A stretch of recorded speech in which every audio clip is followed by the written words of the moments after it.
cellular structure, cell shapes. And if you look at this figure right here, you can see that you have squamous cells, which are going to be flat cells, cuboidal cells, columnar cells. You have some other ones, such as stellate cells, that you're going to find in the brain, for example. You scroll down. Next concept that we need to understand is that the cells have different sizes. Organs have different sizes, so it makes sense to have cells with different sizes as well. So you need to understand the cells have different shapes as well as different sizes.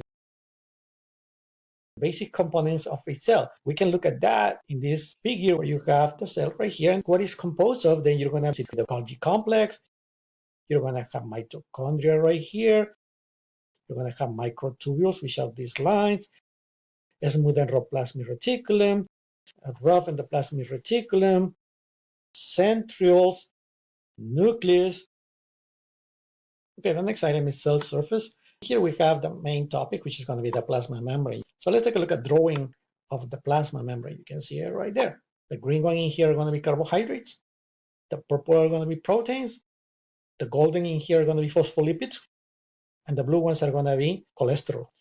And some of the functions of these membrane proteins, as you can see right here, they're going to be receptors, enzymes, channels, cell identity markers, and they also function as second messenger systems. Keep scrolling down, we're going to get to the glycocalyx.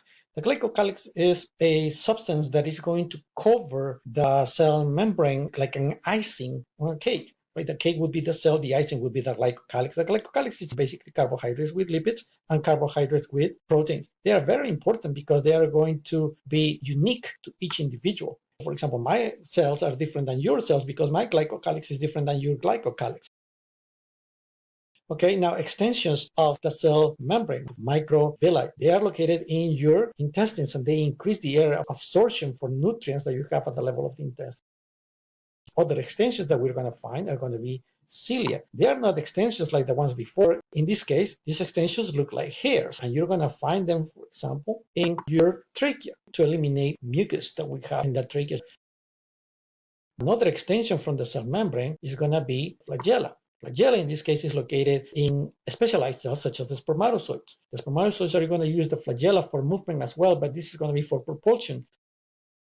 Another one that we're going to find, it's not permanent, but it happens from time to time, are going to be the pseudopods. The cell more or less goes up to here, to this level.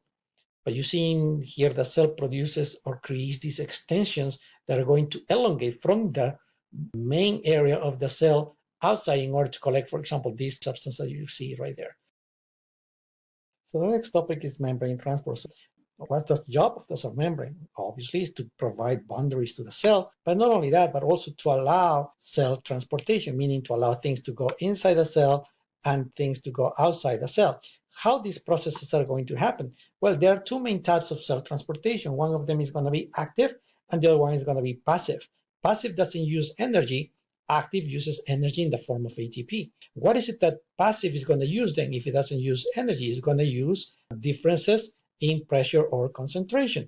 So when you have differences in pressure, for example, from high to low, if you have two areas, let's say outside the cell and inside the cell, outside the cell is 5, inside the cell is 3, then the things are going to move from the outside to the inside because it goes from high to low. Examples of passive transportation are going to be filtration. That's how things get filtered. As you can see in this figure, from the outside to the inside or from the inside to the outside, depending where you have more. Again, remember, it always moves from high to low. Now you have diffusion, same thing. It moves things from high concentration to low concentration. As you can see right here, high concentration to low concentration. This case is solutes, okay? You're going to find right here some of the factors that are going to affect diffusion. For example, molecules move faster when it's hot, so temperature affects diffusion.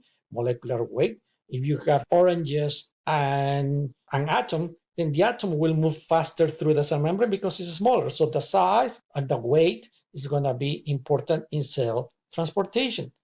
Okay, membrane surface area. If the cell membrane is 2 inches and you have another one that is 2 feet, then obviously in the one that is 2 feet is going to be much easier for cell transportation to happen because you have more area. Membrane permeability. If you have a membrane made of bricks, nothing will go through. But if you have a membrane that is made of tissue paper, then a lot of things will go through because it's permeable. So obviously membrane permeability will allow things to move from one side to another. Osmosis is the passage of water from high to low. Inside our body, we are not made of just pure water, right? We have solute inside.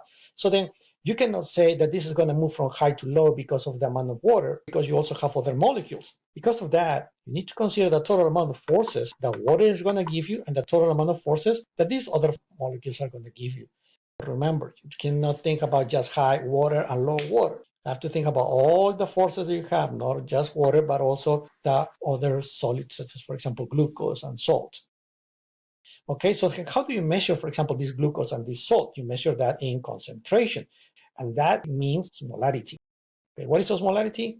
The concentration of the solute, especially those that are not going to move from one side to the other, non-permeating particles.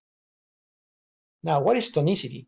In this case, tonicity is the ability of a solution to affect the fluid volume and pressure of a cell. Basically, what it says is that if you have the same amount of solutes inside and outside the cell, then nothing is going to happen. For example, this is the red blood cell, and this is outside the cell, where you have 3 pounds of salt. So since you have 3 pounds outside and 3 pounds inside, then nothing is going to happen to the water because it's not going to move. Therefore, this type of solution outside the cell is going to be called isotonic. If you look at this other case right here, this is a hypertonic solution. Using the same example, this is going to have inside 3 pounds of salt. Outside, you're going to have 5 pounds of salt. Because of that, the water will go from inside the cell to outside the cell. And that's why the cell will shrivel. Right here, this is hypotonic. In hypotonic, you have in the cell 3 pounds of salt, and outside, you're going to have, let's say, 1 pound of salt. You have more salt in here, therefore the water will go from the outside to the inside. And therefore, the cell will swell and eventually may explode.